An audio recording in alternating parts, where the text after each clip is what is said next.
live. Ladies and gentlemen, welcome to the What's on Sports podcast. My name is John Todora. They call me the Sports Trader, and today I'll be the host of the show, along with this little dude over here on my right over there, just right over there, Lance Fernandez. They call him the Sports Nerd because he knows so much about sports. It's actually ridiculous. Guy's got almost no life. He literally just sits around and watches sports and reads about sports all day long. Lance, how the hell are you? I'm doing well. Had a fantastic weekend, and just always keeping it positive as always, John. You are a very positive person. I love that about you. Your vibe is always very positive. You're very even-keeled. I'm not even sure you ever get angry about anything. Is there anything that makes you angry, Lance? Cockroaches, maybe? Especially the flying ones. Yeah. Flying cockroaches make you angry. Okay. I thought you were going to say something like the popularity of the three-point shot in the NBA or something. I don't know. I thought it was going to be sports related for sure. Well, we have a huge show today. We're talking about a lot of the big stuff. Some big breaking news happened this week that we will be covering, and some big breaking news has happened today, which we're going to jump right into to start the show in a little segment we call Quick Fire News. We're going to go to Lance, who will play the part of the sports reporter today. He'll tell us what's going on, and we'll tell you about what's happening with our own opinions. Lance, go ahead. Let's fire away. Okay, so first news is related to J.J. Watt. Apparently, we all know that J.J. Watt will be an Arizona Cardinal for the next 2 seasons. So that's something that came off left field. So one disgruntled NFL player with that move is, of course, Deshaun Watson. So he just posted a tweet 13 hours ago that essentially says that he's back to doing workouts. And the caption says, "Let's go." So it's as simple as that. And with the Cardinals being a surprise destination for J.J. Watt, is there actually a scenario wherein the Texans are actually fielding offers for Deshaun Watson when it was initially reported that they are not? Well, look, I think the J.J. Watt thing showed something that I've been saying for years and that I really covered last week in depth, in the fact that the sports media doesn't actually know what's going on all the time. And a lot of what we're given, a lot of the information that we're giving is disinformation or information that's being leaked for a certain reason out to different teams. Now, if you recall, just 2 weeks ago, which some of us have a lot of trouble remembering what happened 2 weeks ago in politics and in sports, but 2 weeks ago, there was a report saying that J.J. Watt was scheduled was looking at a $13 to $15 million deal. That's what was out there. Well, the deal that he got from the Cardinals is significantly less than that. Now, it's still a great deal. It's still in like the $10, $12 million range, but it's less than 13 to 15. So 13 to 15 was put out there to negotiate this $10 to $12 million deal. So with that in mind, are there a lot of people looking into Deshaun Watson? Of course there are. Miami is most certainly looking into them. I'm certain New York is kicking the tires. If anything, I would say that Miami would probably be the team. If it's going to happen, it's going to be Miami or it's going to be Carolina. Both those teams have established regimes that have been there for a minute. Where you look at the Jets, and the Jets have a brand new coach.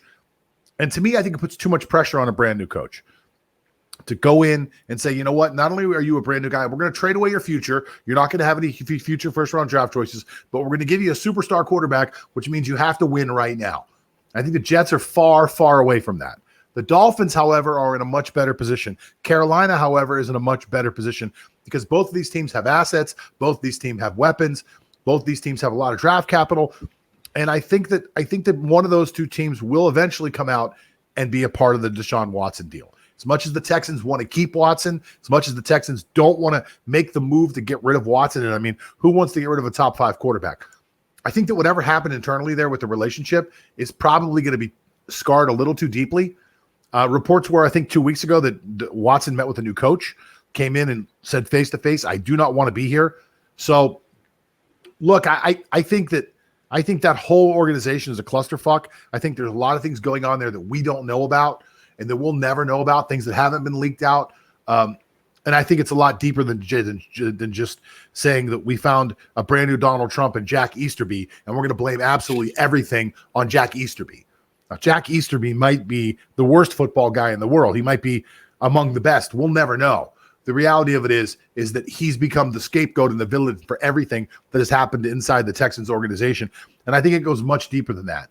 I think that a lot of the things that happened there are from back whenever Bill O'Brien was the coach And I think there's just, you look at it now, and if you're Deshaun Watson, you're saying to yourself, this franchise has very little future. We have no draft equity. We have no huge draft capital. So we can go out and pick up some superstars. We don't have any cap room because of the people that we've signed, myself included. I will say this, though, and I'll kick it back to you. I'm a little upset about Deshaun Watson saying this loyalty thing. A couple weeks ago, he made a tweet about whether or not the Texans were loyal, or loyalty is everything. And to me, I look at it this way. Deshaun Watson still had time left on his contract, and the Texans said, listen, you've outplayed your contract so much that we're willing to make an investment in you and an investment in our future by signing you to one of the most lucrative contracts in football history. Deshaun Watson happily put his name on the dotted line of that contract about 18 months ago. So over the course of 18 months, since he signed that contract, got a huge upfront payment, somehow he's looking at the Texans and saying that they're not the loyal ones. Well, to me, if somebody signed me to a huge couple $1 million deal, and they gave me some money up front, and they said, listen, we believe in you so much that we're willing to pay you in advance for how good you are, I think loyalty has already been shown, and I think that needs to be given the other way. But I just want to bring that up really quick. I think your original question is there still something going on? And I would say yes. Unless the Texans are absolutely stupid, and I don't believe their new GM's a dumb guy. I think he's a smart guy. I think he's weighing his options right now. It is rebuild time for the Texans, and you have one chip left. You got Deshaun Watson. You can trade him away. You can get a shitload of picks, maybe another quarterback, and you can start the rebuilding process right now. Yeah, I get your point regarding loyalty is everything. His tweet 5 days ago or 6 days ago. And he was loyal to the Texans' cause up until the Texans' cause became a sinking ship, because DeAndre Hopkins was traded, and then Bill O'Brien was out, and then all hell broke loose. So he did sign knowing that the Texans will have his best interests with him. But apparently, the ship just sank so fast that now he doesn't see where the team is going. Okay, but let me just bring something up really quick. That is what loyalty is by definition. By definition, loyalty is you will stay with me through the good and the bad. So if you get married one day, you're talking about this girl you care about. Maybe one day you want to marry her. If you marry her, that's for better or for worse. That's what loyalty is. So when you enter into an agreement with somebody, whether it's for a lifelong agreement, a 5-year agreement, loyalty is staying with them through the best and the worst times. So just because the team is going through a bad time and you want to leave, that makes you the unloyal one. So I just want to bring that up, and that's what bothers me so much about the entire situation. And I know that we see things through our own perspective. I know that I see things through my perspective. Through every breakup I've ever had, I've always seen it through my own eyes. But it's only through maturity that we're able to stop, see things from the other person's perspective, and understand what it was they were thinking or feeling, or have a better idea of what they were thinking and feeling. So when you talk about loyalty, I think loyalty is a two-way street. And the Texans made that loyalty offer to him by saying, listen, we're going to sign you to all this money. And money is everything in that league.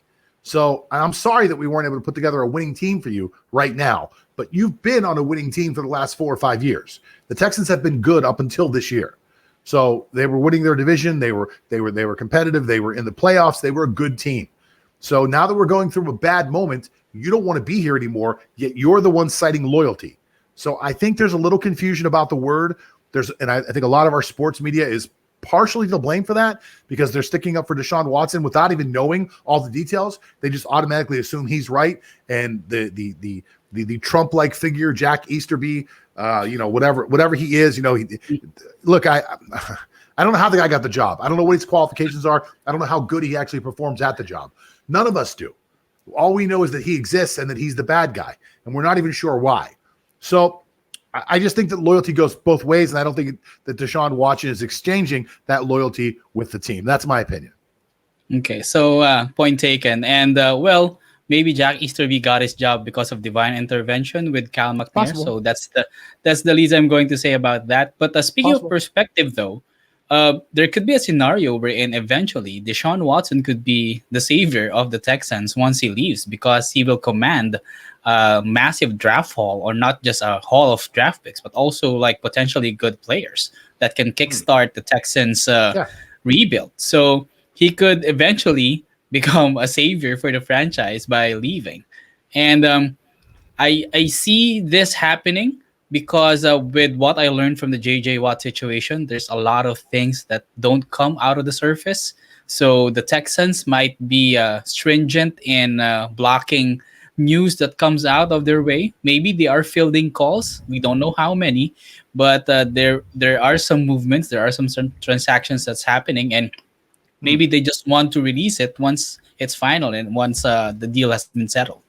Yeah, when you look at this deal, and everyone thinks it needs to get done right now, and I don't think it needs to get done right now.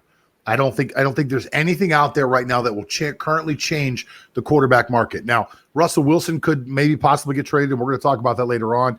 And Dak Prescott may not get signed with Dallas. Those are the only two blocks that could fall somewhere that could put the Texans in a position where Deshaun Watson loses some value.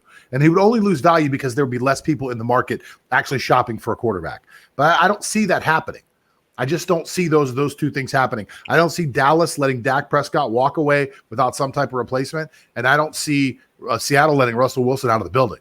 So when I look at both of these things, I just say, you know what? I just don't see it happening, and I think because of that, the value that we're going to see for Deshaun Watson is going to remain high. And as long as they can get 2 or even 3 people that are willing to actually bid for the services of Deshaun Watson, then they are going to be just fine. And they're going to get probably the biggest draft haul in the history of the NFL since Herschel Walker. And it very well could be, if done correctly, it could be just as significant of a move for them. Now, they're not going to be able to manipulate, like anybody who knows the details of the Herschel Walker deal knows that Dallas manipulated Minnesota into giving them players, saying as long as these players are on our roster, we don't get anything else. But if these players don't make the roster, we get draft picks, knowing that they were going to cut these guys anyway. So they took all these players, cut all these guys, and got all these draft picks back out of it. It was really a backhanded deal with what Dallas did if you go back and look at it. That won't be on the table now. But if Houston is smart and they can get these draft picks, and then if they're really, really smart, then they either pick the best players or, in another scenario, they trade down and say, listen, we have 2 first-round draft picks now. We're going to take one of them. We're going to cash that in for double equity. We're going to get a second and third rounder out of it. And then you have the ability to go out and take more shots at the draft. And we all know the draft is a crapshoot. So to me, I don't want to go into this too much deeper. I know this is just a quick news story, but to me, I think Houston is in a great position, and they're going to find a trading partner out there. And it might be someone that we don't suspect. Just like the JJ Watt thing showed us, it very well could be someone we don't suspect. Yeah. So going on to the second news for today. So you've mentioned the Dolphins a while ago. So Tua Tagovailoa shared his thoughts on who the Dolphins should draft with the 3rd overall selection. So in an article by CBS Sports, he mentioned fellow Alabama player and running back, actually, Najee Harris. So is this part of Devontae Smith selecting Mac Jones over Tua like weeks ago in his senior day? Well, look, I look at the Dolphins right now, and if you want to talk about the Dolphins in their draft scenario, to me, if you draft a wide receiver at number 3 overall, and he's not 6'4", 235 pounds like Calvin Johnson is, or if he's not that next generation talent, then you're wasting that pick. Because I think you can get just as good of a wide receiver in the 9 or 10 spot. So I could see Miami not staying in that position. That position has a tremendous amount of value right now because everybody wants the quarterbacks. And if a couple of these quarterbacks, outside of Trevor, if a couple of these quarterbacks have really good pro days, like days that make people talk and make people go crazy, then if I was Miami, I'd be talking about it right now, how great the quarterbacks are. If something like that happens, I can definitely see Miami and all the guys there come from the Bill Belichick tree. I can definitely see them pulling a Bill Belichick type of move, sliding back into the draft to get more draft capital. That's the smart play for Miami. Do not stay at number 3. So as far as Najee Harris goes, yeah, like I think I want to say the Dolphins have the 24th pick or the 23rd pick. They're in that zone somewhere. I don't know exactly where they're at, but that's about where the first running back should probably fall off. It's either going to be Harris or Etienne or whatever, however you say his name, from Clemson. One of those two guys will probably go right between there and like maybe the late 30s. I'm sorry, early 30s, maybe 30, 31, somewhere in there. So I don't know. I don't know the Dolphins used the early pick on him, but it's definitely possible in this later pick. They definitely need a running back. They definitely need a running back. And if that's the attitude they want to have, if they want to have that smash mouth attitude, then Najee Harris is the guy to go. Well, they do have a serviceable quarterback, running back right now with the Dolphins, that is in Myles Gaskin, but they can still improve on the backfield. So they could be like a Cleveland Browns, wherein they have a Nick Chubb and they have a Kareem Hunt. So they can have that. But the good thing about the Dolphins is that they do have 2 first-round draft picks in the upcoming draft. So they have the number 3 pick and they have the number 18 pick. And the way I think it will fall down is that they would get a wide receiver at number 3. It might not be Devontae Smith. It might be Chase from LSU. Yeah. So that could be one route that they go. And then for the number 18 pick, if Najee Harris is still there, then they might snag him as well. Well, look, I think Chase is the better overall prospect just because of his actual body, not his body of work, but his actual body. The guy's a really big guy, huge hands, big body guy. He can do everything, but he didn't play last year. So there is that question of like, hey, this guy hasn't played in 18 months or however long it's going to be at that point. So I think that takes away some of his value. And that's why when I look at the number 3 overall pick, I think to myself, look, that's quarterback, that's offensive tackle. It's not wide receiver unless it's that surefire. This guy is a next generation type of guy. And I just don't see that guy at wide receiver, but that's what the Dolphins need. So if the Dolphins were to change and go offensive tackle, I think they stay in that position. But if everyone is truly believing the fact that this team needs weapons, and I'm on that tip, I believe that. If that's what they truly need, then I think the Dolphins have to move out of that spot, move back, get more draft capital. Look, it's not their pick. That's how you have to look at it. It's a value pick that they got from the Laramie Tunsil trade 2 years ago. So that's they just ended up at the 3rd overall pick. It's complete and total like an accident. So they're a team that's really like the 24th best team in the NFL. They're drafting 3rd unless there's a home run guy there. I think you trade out of that pick and you freaking get as much draft capital as you can, not only for this year but for next year. Look, number 3 overall, if you move back with, say, Carolina, who's trying to get into that top 3 spot, you move back with Carolina, you probably pick up Carolina's first this year, Carolina's first next year, and probably a supplementary pick, like maybe a 3rd rounder this year or a 2nd rounder. Like there's a lot to be gotten by moving out of that spot for the Miami Dolphins. And I don't think that there's a lot to lose by moving back 5 or 6 spaces. So when you ask me who they're going to draft, is it going to be Najee Harris? Najee Harris could go in their later pick, that early pick. I think that they're smart. They move out of that, and they still got a shot at either a Heisman Trophy winner or they may have a shot at the kid from LSU. Look, there's a lot of options moving back for the Dolphins. I think they have to be looking into it right now. Or, again, as we talked about before, maybe it's a Deshaun Watson thing, and they go all out and they say, hey, we're this close. We've got some draft capital. We've got some salary cap space. We'll go out and sign a couple wide receivers. We'll bring in Deshaun Watson, and we're competing this year. Like now, Buffalo, New England, they're actually scared of Miami. Yeah, just one final question, though, with the 3rd pick. So there are a lot of Patriot guys in Miami. So how crazy would it be if eventually the Patriots traded up for that 3rd spot? I think the only way the Patriots do that, if the Patriots do that, you know that Bill Belichick's got a 2 or 3 year window, and he's out of there because Belichick values like a lot of draft picks. Like he values having more draft picks than anybody else, and it's the reason that the New England Patriots have been so good. So people criticize Belichick for the one thing they think he's bad at, which is drafting. But the reality of it is Belichick understands something that no one else in the NFL will at least admit in public. It's that they have no idea what they're doing. It's pure and total speculation. So Belichick knows that if I have 12 or 13 picks this year, I might hit on 4. If I have 9, I might hit on 2. So they'll give me more. I'll just keep taking my shots, and eventually I'll get players who can actually play. I have a profile that I like. I'm going to draft inside this profile. I want guys that are position flexibility, smart players, decent athletes, good football players, good football minds, high motor guys. Give me those guys. Give me all these guys. I'll take 13, 14, 15 of them every year, and I'll just keep the best ones. And that's how he's constructed that roster. And that's why when you look at the Patriots for so long, the Patriots haven't been filled with a ton of superstars. They've been filled with a lot of really good players, led by an all-time great quarterback. So I think if the Patriots were to make a move like that, it's going to be an expensive move. If they did it, bro, I think that Bill Belichick is saying right there, I got a 3-year window. And I don't care about draft picks moving forward. I got a 3-year window. I got a lot of cap space. I'm going to get a rookie quarterback, and I'm going to fill this roster. I'm going to fill it with superstars. I'm going to spend a lot of money. And that's how I see things going. I think a lot of the story of this will be told to us before the draft happens, because free agency opens up in like 2 weeks. And that's when we're really going to find out, because the Patriots have a lot of cap room. The Dolphins have a little bit of cap room. Whatever they start to fill the pieces in with, that's when you're going to see everything else kind of make its move.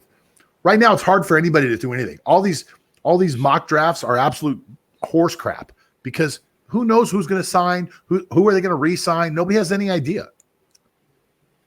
Yeah, welcome to the great unknown until free agency. Yeah. So speaking of filling roster spots, our third quickfire news for today is about the Philadelphia Eagles. So Yahoo Sports, Adam Herman reports that one of the players that they are looking to sign or get to Philadelphia is actually Marcus Mariota. So it is likely that the Las Vegas Raiders will cut him and save $11.35 million of cap space for the 2021 season. So if that eventually happens, if that comes to fruition, remember that Chip Kelly wanted Mariota when he was still in Philadelphia. So years later, the Eagles might fulfill that prophecy that Chip Kelly had before. So is this an indication that the Eagles are not really sold with Jalen Hurts, or they just want competition for him? I think if you have a guy like Jalen Hurts, he started like 4 games last year, looked okay. I think you'd be ridiculous if you didn't bring in some competition for him. Now, I think your hope is that he's the future, but your reality is that he's an unproven commodity, and you have to bring in somebody that's going to push him and make him better. And I'm not sure Marcus Mariota is that guy, but he could be. Mariota and Hurts play a similar type of game. I think Hurts is a little better athlete than Mariota is, in my opinion. But I don't think that Mariota is a bad athlete. I think that Hurts is a much better athlete. So look, you'd have two guys with great pedigree going against each other. One with a lot of experience, one with just a little bit of experience, but the power of youth behind him.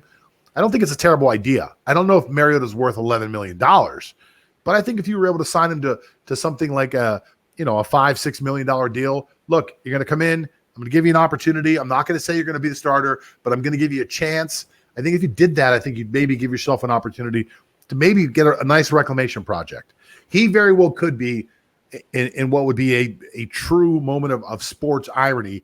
He could be the very next Ryan Tannehill, who took his job. So yeah, I think it's possible. Mariota had a lot of talent coming out of Oregon. He just never really developed past the things that they said he couldn't do in Oregon. So in Oregon, he didn't have a great accuracy. So he wasn't that guy who could really be the amazing passer, but he was such a great athlete and so spectacular with the things that he did there. They thought that he would develop into that, and he just never did. Now, that could be bad coaching, but the very same coaching that couldn't get him to play well got Ryan Tannehill to play, 10 times better than he played in Miami. So, maybe a fresh start helps him. Yeah, I agree. And Philadelphia could be that fresh start. And I do agree as well that the $11.35 million is too high of a price for a backup quarterback. That's why the Raiders are most likely going to cut him before the new league year starts. So if indeed he comes to Philadelphia, he gets half of that because he will be put up in competition with Jalen Hurts. And also for Philadelphia, they don't want to have Jalen Hurts rest in his laurels, because if you don't have another quarterback than Nate Sudfeld in the roster, then Jalen Hurts might be complacent that he has the job on lock already. So at least to kick him to some extent in his rear, they would put Mariota there to compete. And I don't see any indication that Mariota will eventually defeat Jalen Hurts in the quarterback one position. But at least if any injury happens or any untoward incident happens, you still have that reliable backup that can fill up for Jalen Hurts, but hoping it doesn't happen. Yeah, I think that's what really is the thing right now. If you have Jalen Hurts, you're looking at having a mobile quarterback. Well, the odds of your quarterback getting hurt if he's a mobile running quarterback, they increase exponentially. I mean, look at Dak Prescott last year. Dak Prescott's not the most mobile guy in the world, but Dak Prescott is scrambling around last year and he breaks his leg. I mean, that's what happens when you have a guy that moves around outside the pocket. Now, injuries happen inside the pocket as well. But to me, I would love to see real percentages of seeing how much more likely it is for a quarterback to get hurt outside the pocket than it is to get hit inside the pocket. I would say that the chances go much, much higher. So it's just my opinion, but I would have to really look at the data to really see if it was true or not. Now, Lance, that's some great news that you came up with there. Some really awesome quick fire news.